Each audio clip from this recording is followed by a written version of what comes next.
दोस्तों अक्सर कर आपने देखा होगा कि कई बार पुलिस ऐसी ऐसी एफआईआर दर्ज कर देती है जो एफआईआर शायद दर्ज करने की जरूरत भी नहीं पड़ती। और दोस्तों पुलिस केवल अपनी डायरी भरने के लिए, अफसरों की वाहवाही पाने के लिए कई कई बार ऐसे विद्वेषपूर्ण मुकदमे दर्ज कर देती है। कई कई बार कुछ एफआईआर ऐसी हो जाती हैं जो राजनीति से प्रेरित भी हो सकती हैं। लेकिन दोस्तों समय समय पर माननीय सुप्रीम कोर्ट ने ऐसे ऐसे जजमेंट्स दिए हैं जहां पर इस तरीके की एफआईआर की धज्जियां उड़ाकर रख दी गई हैं। दोस्तों होता क्या है कि कई कई बार पुलिस क्या करती है कि मामला छोटा सा होता है या कई बार मामला होता ही नहीं, बिना मामले के लिए भी पुलिस एफआईआर दर्ज कर देती है और किसी अच्छी भली पर्सनैलिटी को एफआईआर में घसीट लेती है और फिर तंग करना स्टार्ट कर देती है। और दोस्तों फिर आपको पता ही है, कानूनी कार्रवाई तो फिर कानूनी कार्रवाई होती है।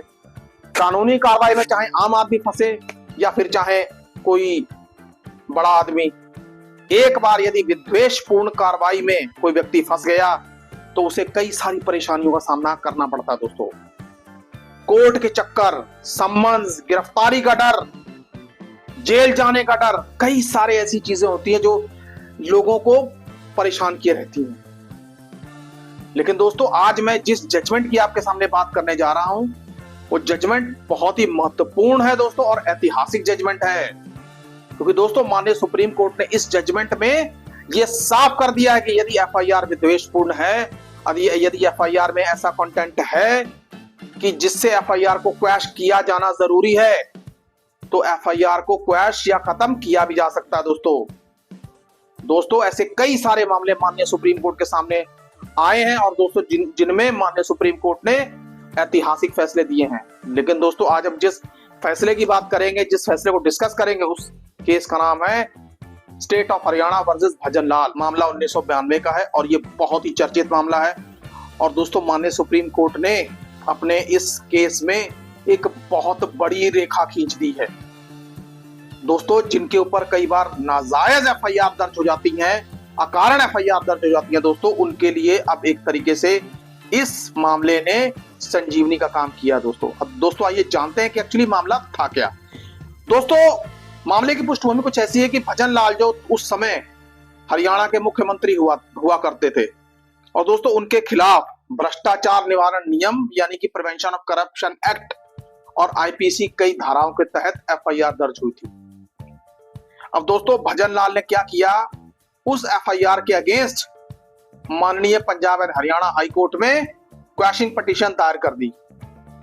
अब दोस्तों जिसमें यह कहा गया कि ये जो एफआईआर है मैलाफाइड इंटेंशन के साथ दायर की गई है, विद्वेषपूर्ण एफआईआर है, पॉलिटिकल राइवलरी की वजह से ये एफआईआर की गई है।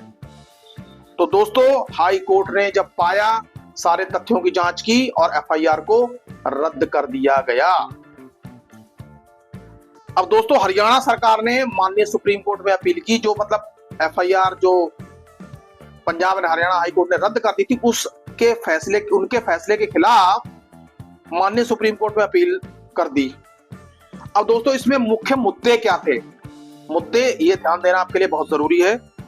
क्या हाई कोर्ट और सुप्रीम कोर्ट को यह अधिकार है कि वह एफआईआर को या आपराधिक कार्रवाई को रद्द कर दे, एफआईआर को क्वैश कर सके। दोस्तों मैं आपको यहां पर यह बता दूं, पुराने समय में जो 2023 से पहले के जो सेक्शन चला करते थे सीआरपीसी के सेक्शन 482 में माननीय हाई कोर्ट हो या माननीय सुप्रीम कोर्ट हो, इनको ये पावर्स हैं कि एफआईआर को या आपराधिक मामले को रद्द कर सकते हैं। दोस्तों ये आपके लिए जानकारी है।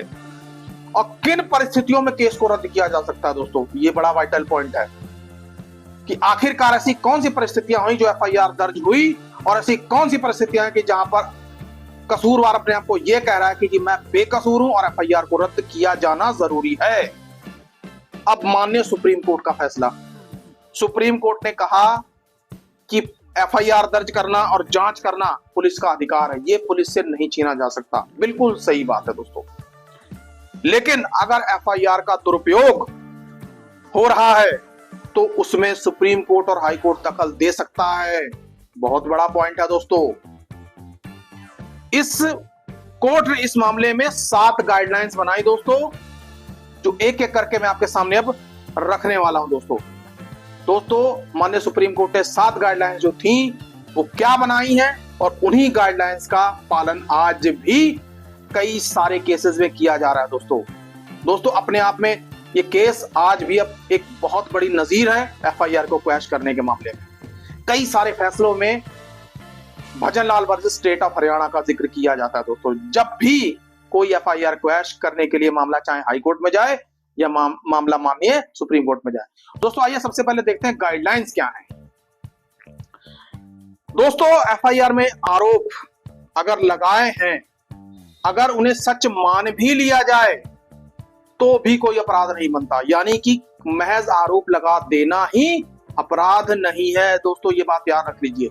यानी कोई किसी को चोर बोल दे, भैया चोरी तो तभी साबित होगी जब उसकी जांच होगी, उसकी इन्वेस्टिगेशन होगी, या पता लगाया जाएगा उस बंदे ने चोरी की है या नहीं की है। और दोस्तों दूसरा पॉइंट, अपराध यदि नॉन कॉग्निजेबल ऑफेंस से है जिसे पुलिस बिना मजिस्ट्रेट की परमिशन के नहीं कर सकती, यानी अगर नॉन कॉग्निजेबल ऑफेंस है तो उसे मजिस्ट्रेट से पुलिस को परमिशन लेनी होगी। जब तक परमिशन नहीं मिलेगी पुलिस जो है इसकी जांच नहीं कर सकती थी। उस वक्त की बात बता रहा हूं आपको। आरोपों और सबूतों के आधार पर से अपराध सिद्ध नहीं होता। बहुत बड़ी बात है दोस्तों। अच्छा दोस्तों माननीय सुप्रीम कोर्ट ने नंबर 4 लाइन में ये लिखा है कि आरोप इतने गंभीर, इतने अजीब और असंभव है कि इन पर विश्वास करना मुश्किल है। अब दोस्तों ये बात सुप्रीम कोर्ट कह रही है क्योंकि सुप्रीम कोर्ट ने मामले को अच्छी तरीके से देखा, सुना और परखा। दोस्तों कानून द्वारा उस अपराध पर रोक हो, कानून द्वारा ऐसे अपराध पर रोक हो, यह भी बहुत वैलिड पॉइंट उठाया माननीय सुप्रीम कोर्ट ने। दोस्तों यदि एफआईआर पूरी तरीके से झूठी हो, राजनीतिक द्वेष के द्वारा कराई गई हो, तो ऐसी एफआईआर का रद्द किया जाना उचित है। कार्यवाही का और वो भी 7वां पॉइंट, ऐसी एफआईआर जिसका मतलब लोगों को सिर्फ परेशान करना है या बदला लेना है, तो ऐसी एफआईआर का भी रद्द होना जायज है। और दोस्तों महत्व क्या है, इस फैसले का महत्व क्या है? एफआईआर रद्द करने के लिए सबसे महत्वपूर्ण गाइडलाइन माना जाता है। दोस्तों जैसा कि मैंने पहले आपको बताया कि आज भी माननीय सुप्रीम कोर्ट या माननीय हाई कोर्ट में जब भी कोई ऐसे मामले चलते हैं, एफआईआर को क्वैश करने के मामले आते हैं, तो Haryana, state of Haryana versus Bhajanlal का मामला एक नजीर है। दोस्तों इस मामले का रेफरेंस दिया ही जाता है। दोस्तों भजनलाल के केस में यह तय हो गया कि झूठी मनगढ़ंत एफआईआर यदि होती है तो उसको जो है रद्द किया जा सकता है।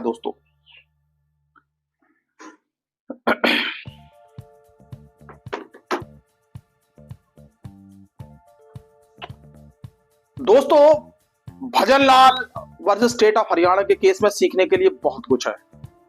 दोस्तों यदि आप इस केस को ध्यान से देखेंगे, सुनेंगे, पढ़ेंगे, तो दोस्तों आपको ये पता चल जाएगा कि एक्चुअल में कि यदि कोई मैलाफाइड इंटेंशन से पुलिस एफआईआर दर्ज करती है या गलत तरीके से एफआईआर दर्ज करती है, तो ऐसे एफआईआर को यदि माननीय कोर्ट में चैलेंज किया जाए और कोर्ट यदि ये पाती है, माननीय हाई कोर्ट या माननीय सुप्रीम कोर्ट ये पाती है कि इस एफआईआर को क्वैश करना जायज है, तो माननीय कोर्ट कर भी देती है। दोस्तों क्योंकि दोस्तों सारा कुछ कोर्ट के विवेक के ऊपर डिपेंड करता है। और दोस्तों सबसे बड़ी बात है कि आप कोर्ट को ये कैसे सेटिस्फाई कर सकते हैं कि एफआईआर आपके खिलाफ राजनीतिक द्वेष या किसी भी विद्वेष के द्वारा की गई है। दोस्तों सारा साबित करने का भार एक्यूज्ड पर ही है। दोस्तों तभी केस में न्याय संभव है। दोस्तों वास्तव में ये Bhajanlal versus state of Haryana ये केस वास्तव में एक बहुत बड़ी ऐतिहासिक जीत है ऐसी एफआईआरों के खिलाफ। और दोस्तों ये एक नजीर बन गया है आजकल के फैसलों के लिए दोस्तों, स्पेशली क्वैशिंग के मामलों में। दोस्तों जैसे कि आप सभी जानते ही हैं कि आजकल के जो नए लॉयर्स हैं या ऐसे लोग जो कानूनी क्षेत्र में अपना काम कर रहे हैं या ऐसे लोग जिनके ऊपर इस तरीके के मामले चल रहे हैं, तो ये वीडियो उनके लिए बहुत महत्वपूर्ण है। आप इस वीडियो से बहुत कुछ सीख सकते हैं, इस सुप्रीम कोर्ट के डिसीजन से बहुत कुछ सीख सकते हैं। दोस्तों आप इस डिसीजन का इस्तेमाल करके अपने खिलाफ यदि कोई इस तरीके के मामले चल रहे हैं तो कोर्ट में दिखा सकते हैं और दोस्तों राहत पा सकते हैं। दोस्तों आज के लिए इतना ही। सुखी रहिए, स्वस्थ रहिए। जय हिंद, जय भारत।